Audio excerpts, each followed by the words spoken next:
Brian Heady? Brian Heady, Yeah, in the you. flesh. In the flesh. In the flesh. Good to How be you with doing? you, Brian. Thank you. Yeah. We're here in Peak Health and Fitness.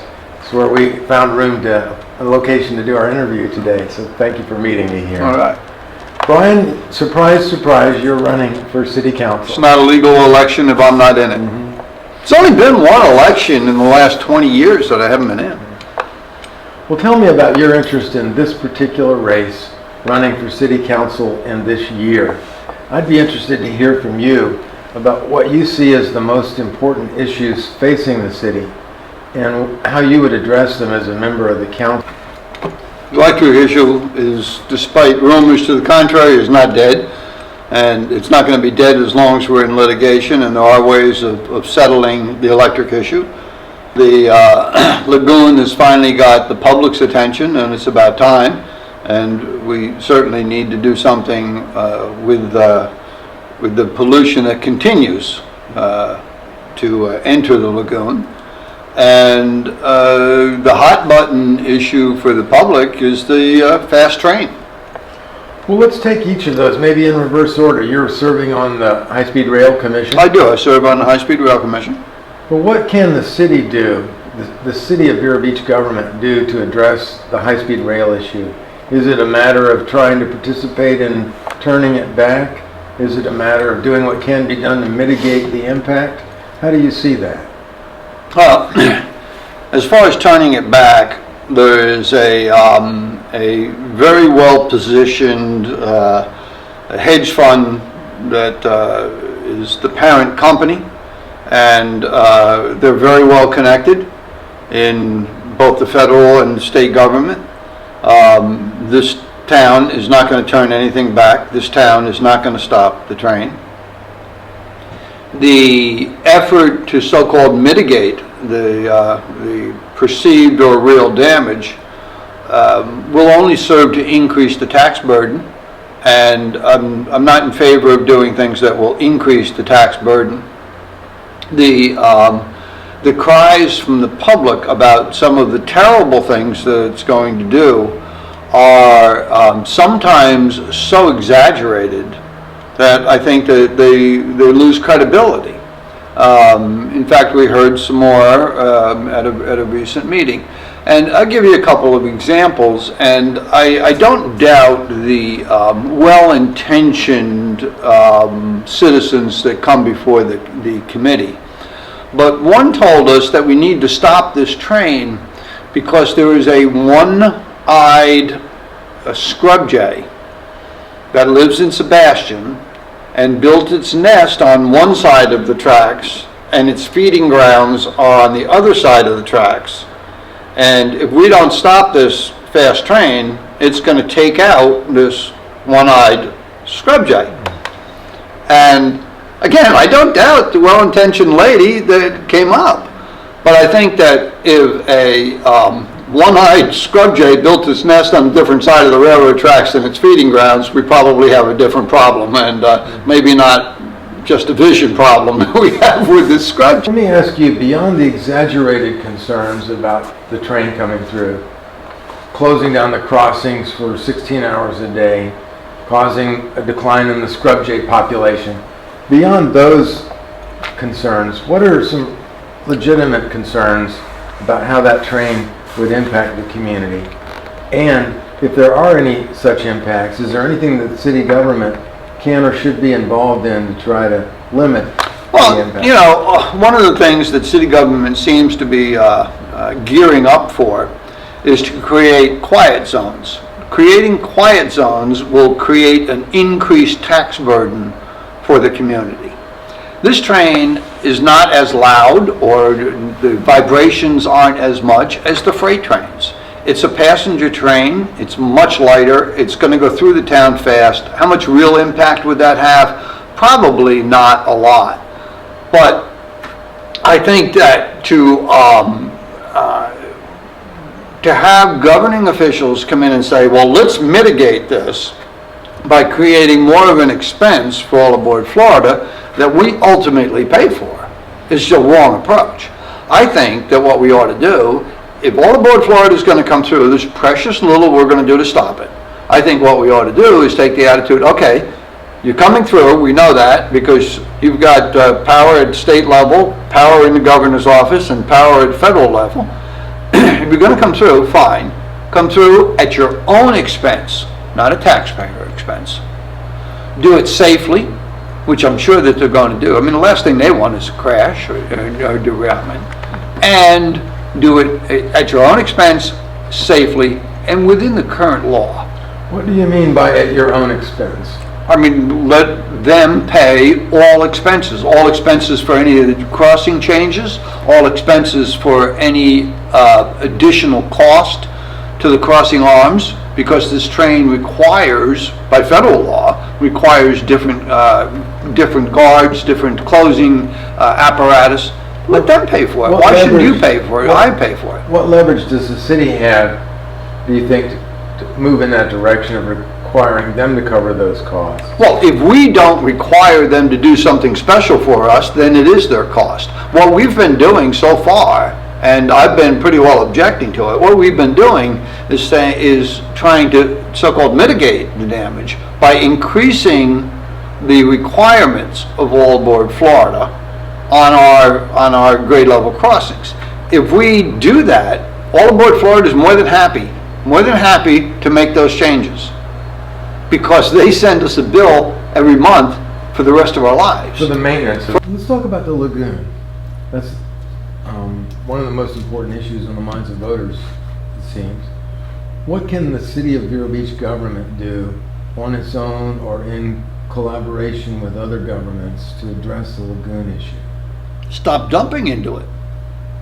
Same You know, way. the government, and it's if it weren't so tragic, it'd be comical, but governing officials would like to have you believe that somebody on the barrier island that has a septic system, that every time they flush, that goes directly into the lagoon. And therefore, what government needs to do is to create another tax for these people and to put them on central sewer systems, and the government's got this solution.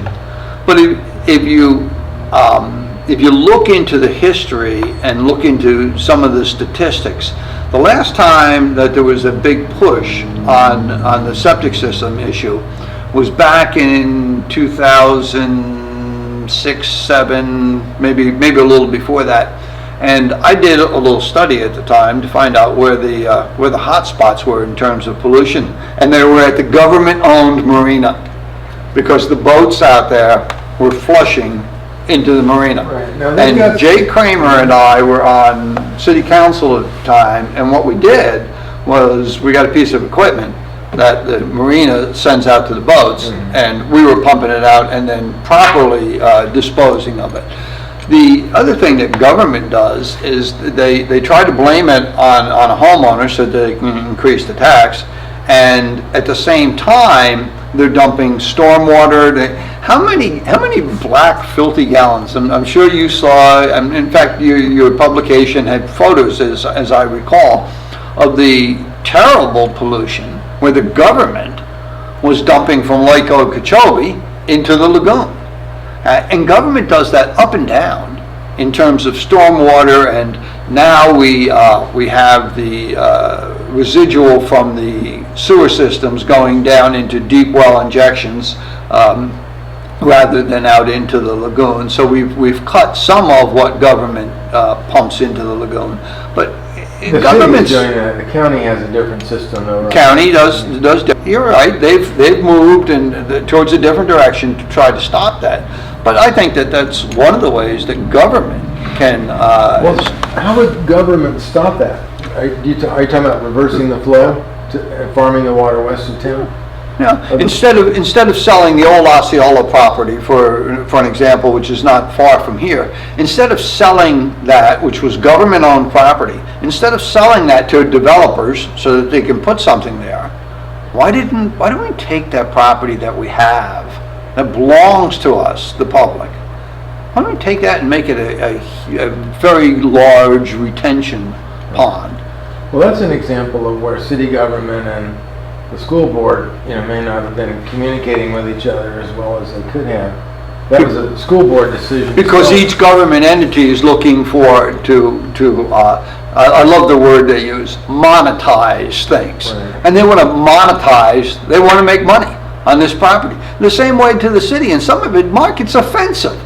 The city, and some of the city council members, decided they want to close down the parks, they want to sell the parks, some of the land they don't want anymore, they want to sell the cemetery? My goodness, where does it stop? Position on the charter amendment that would set Crestlawn Cemetery and other lands aside so that they could not be sold or leased without voter approval. Well, I think that it's outrageous that we have to put into law a charter agreement to stop governing officials from doing things so offensive as to sell the property where our ancestors are buried. That in and of itself, first of all, is offensive. But of course that should pass, and I believe it will. I don't think there's any chance that it will not pass. Unless and until government or whoever gets involved in it finds a way to reverse the flow of the canals, if that proves to be a solution, the water's still flowing to the lagoon. Are you in favor of raising money to accelerate the installation of the stormwater outfall filters? The proposal to form a stormwater utility to raise the money in order to accelerate the installation of those. And as I understand it, that utility then would sunset once all of those stormwater outfalls have filtration. Does that make sense to you, to raise the money in an accelerated way to do that? Well, I think that what they need to do, what government needs to do, certainly is to take any steps, any mitigating steps that they can to stop things from going in the lagoon that don't belong in the lagoon. But these special taxing districts and these special things to raise money, again, start to become pretty offensive. Wait a minute, I mean, government, this is your job. You should be doing this in the ordinary course of events. You shouldn't have to come back to the taxpayers and, we need a special tax in order to, it's just another way to raise and increase our tax. Maybe what they need to do is, instead of spending our dollars, instead of spending our dollars on ridiculous plans like selling the cemetery, what they want to do is spend those dollars on doing things like stormwater mitigation. Well, unless and until the city can get out from underneath the old Dodgertown Golf Course property, $600,000 a year is going to service the debt on that. And if the city can't get out from underneath that obligation, that money would otherwise have gone to road maintenance, stormwater outfall. The city had the opportunity to take and to preserve that golf course and to turn that golf course back into what it was, and it's a historical site in terms, and they had the opportunity to do that and to create a cash flow, and they turned it down. You mean to turn it back into a golf course? Yeah, there were offers from, and the developers, the ones that wanted to come in and do that, right? They were going to pay for all of the upgrades. And they were going to pay everything necessary. That was their dime, not taxpayer dime. Now, are you talking about back in the real estate boom, or? No, it's just back. I was on city council, 2010. There were offers to, 2009, and Jim Gabbard was city manager at the time, and he pretty well offed the deal. If no one's around willing to do that now, I mean, the city still has that land, still has the debt obligation. Oh, I would much rather take and see whether or not we can revive those kinds of things, where we have developers that want to come in and make some money for themselves and turn something that's now a burden on the taxpayers and turn it into a cash flow. Before we go on to the electric issue, if we can, let's talk about quality of life issues, because, and I raise that because, my ear to the ground, I hear that really is, if all aboard Florida is a hot button issue, quality of life is also a hot button issue. People are saying they do not want to see the quality of life in Vero Beach deteriorate through the selling off of public lands, etc., etc. And I would agree, and I share their sentiment. I don't think that we should. I moved here because I like the number of parks, and I like the way the parks were kept. And we can't continually, every year, year after year after year, tell the city workers, not city management, tell the city workers that they need to do more with less pay and fewer workers. It just doesn't work. And if you take a look at some of the parks, if you take a look at some of the areas around here, they aren't kept up like they used to be. But they can't be kept up. And we continue to try to see what we can do by cutting the budget, and we cut the budget by cutting out the worker bees that are doing the work, but we have no problem at all increasing the tax burden on the taxpayers when we want to hire a couple more lawyers. I'd rather hire fewer lawyers and keep our city workers. Some people would say, and I get their point, that the city's solid waste utility, as an example, offers a level of service, at least a level, if not several levels, above what the private contractors provide in the unincorporated areas of the county. Twice weekly pickup, they'll pick the can up. They're great. Yeah, right. Your home was outside the city. I live in the city, and I can tell you that these people are great.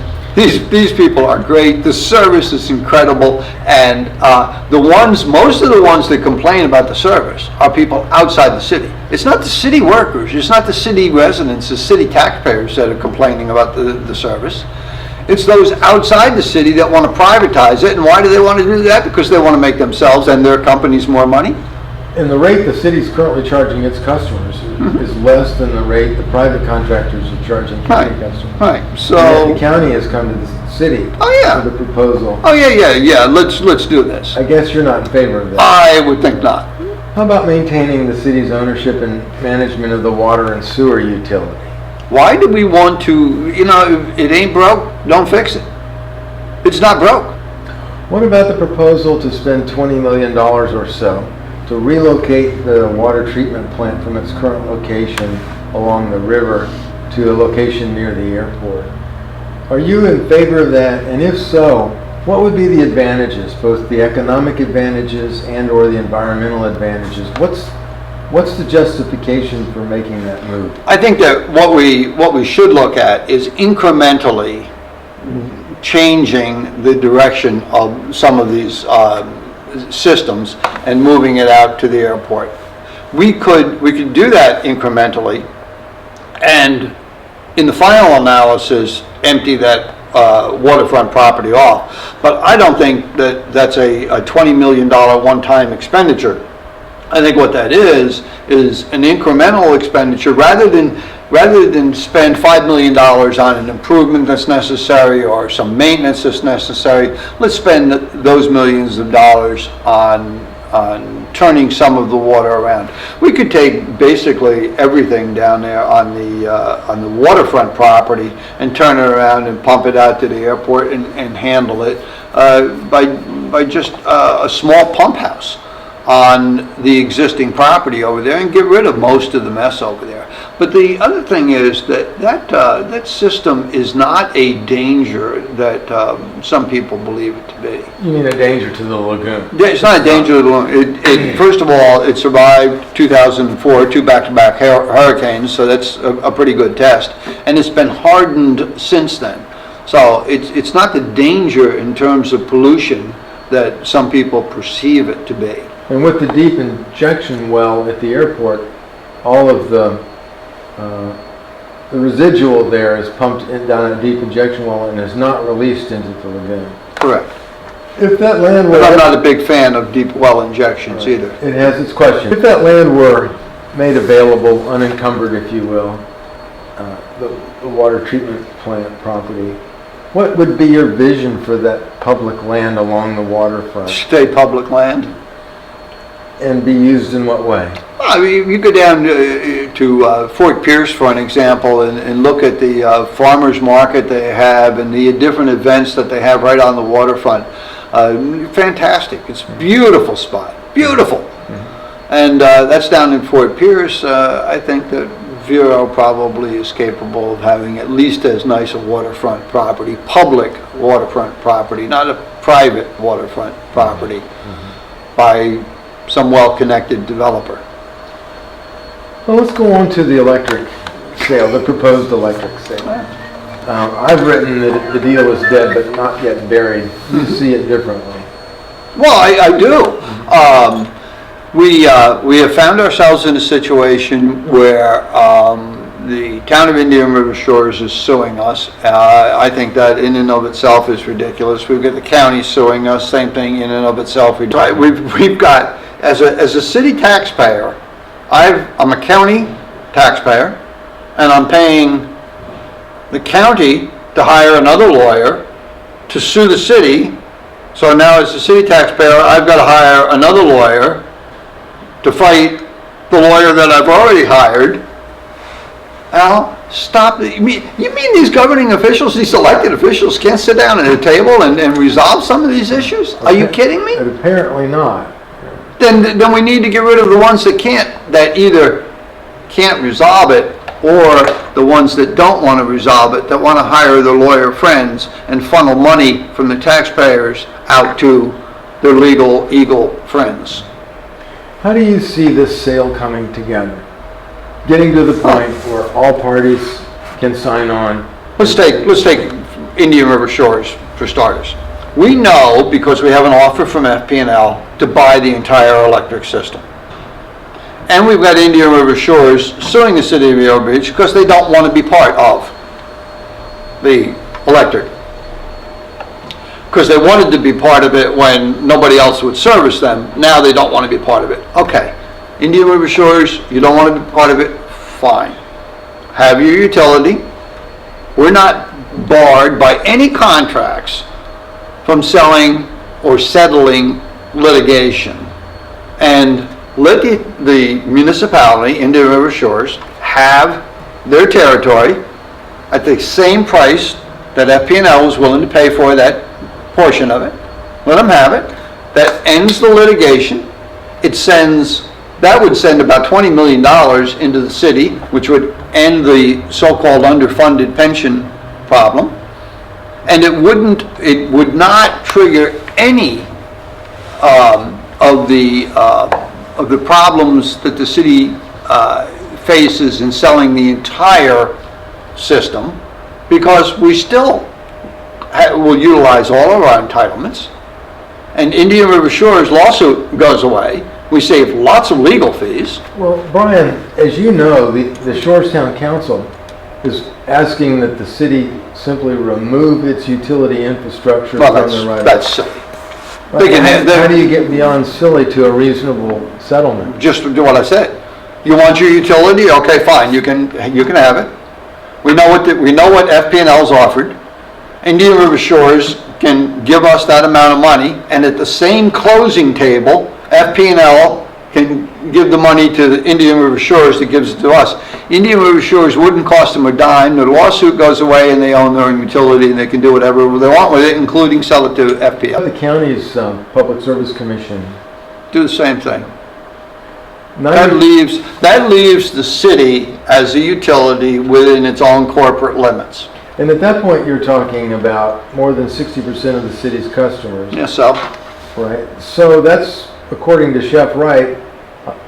According to a lawyer? Yeah, according to Chef Wright, yeah. More than the FMPA bond attorneys could accept in terms of security. Okay, so in the final analysis, the county lawsuit, if we were to say to the county, okay, fine, same thing as Indian River Shores, you get it, your own utility for whatever FP&L offered, we know what the price is, you get yours, the Shores get yours, those two lawsuits go away, and you're telling me that we might have one lawsuit come back from FMPA? Okay, well, we got one lawsuit instead of two, we're still better off. Well, if that one lawsuit comes with injunctions that keeps the city from taking those other two and if the sky falls tomorrow, yeah. Well, I mean, it's almost inevitable that an FMPA lawsuit would come with injunctions. I'm not sure about that. Yeah, well, I think that's probably likely. Okay. Yeah.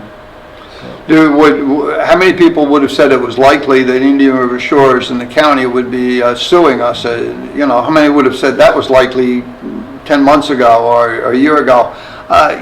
Whether it's likely that FMPA comes in and sues us, I'm not all that sure that's likely.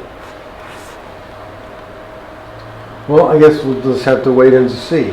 Well, I think the first thing we have to do is we have to get people on the city council that are willing to look and to, I hate to use cliches outside the box, but think of ways of doing this. What do you think is without the litigation, without paying all the lawyers all the money? What do you think is more important to people, selling the electric system or getting the rates down?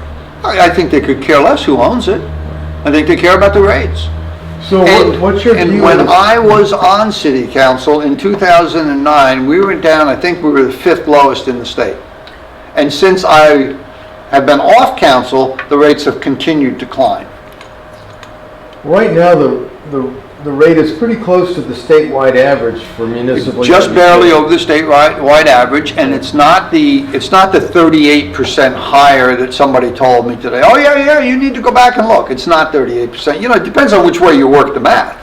If you work how much higher than FP&L, that's a different number than it is how much FP&L is lower than us. Well, that second number is the one that's relevant to someone who would become a customer of FPL, because that tells them how much they would be saving. Mm-hmm. The others are irrelevant propaganda number. It's a higher number. It's a higher number. It's propaganda, and it's, yeah. But it's what do people want? They want lower electric rates. So what do you think of the steps the city's either taking or discussing?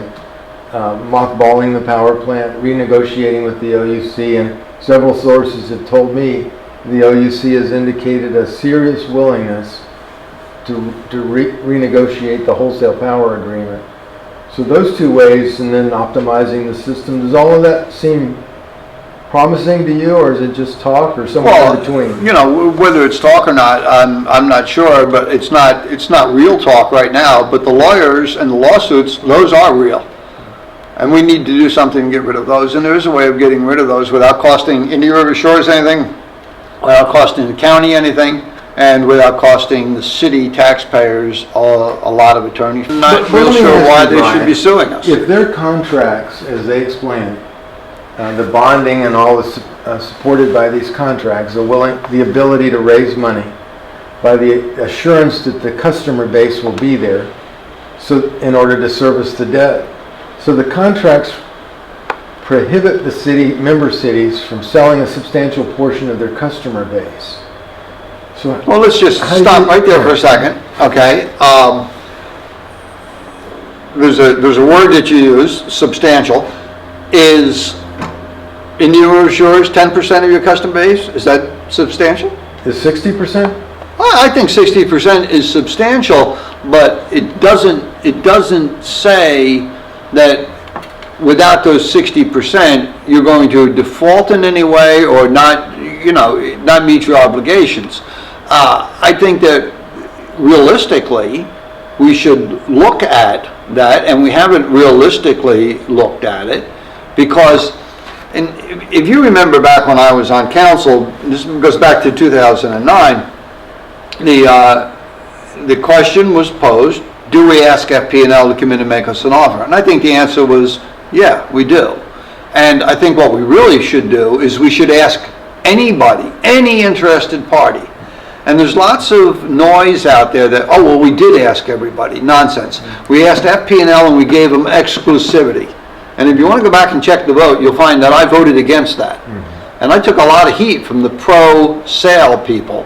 And in fact, they worked very hard to make sure that I was not reelected, because I would not give FP&L exclusivity. And we should have never done that.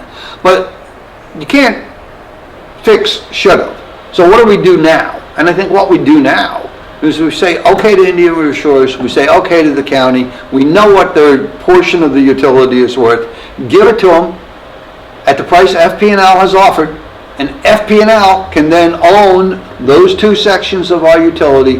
And then we're going to have to, at city level, we're going to have to look and see what it is we have to do to make that electric utility work, right, and work in a cost-effective way, well, let me ask for our ratepayers.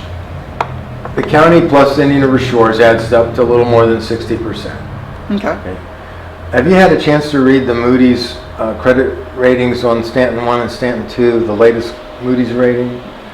In the rating, Moody's says this rating is based on the assumption that the FMPA will enforce its contracts, which is to suggest that if the FMPA does not enforce the provision in the contract which prohibits member cities from selling a substantial portion of their customer base, that they risk a downgrading of their credit. And so that's one of the reasons I believe that they would likely challenge the city's effort to sell that much of its customer base, which is why I'm left wondering whether your proposal is really a viable solution. Oh, I think it is viable, and I think that what you're talking about could be one lawyer's interpretation of the contract, and some other lawyer's interpretation of the contract might be something else. But what you're talking about basically is a partial sale, Well, which made a whole lot of sense. I mean, Jay has been proposing a partial sale. I mean, the question, I guess, is whether the FMPA could and it's live with never been really vetted. the partial sale. Right.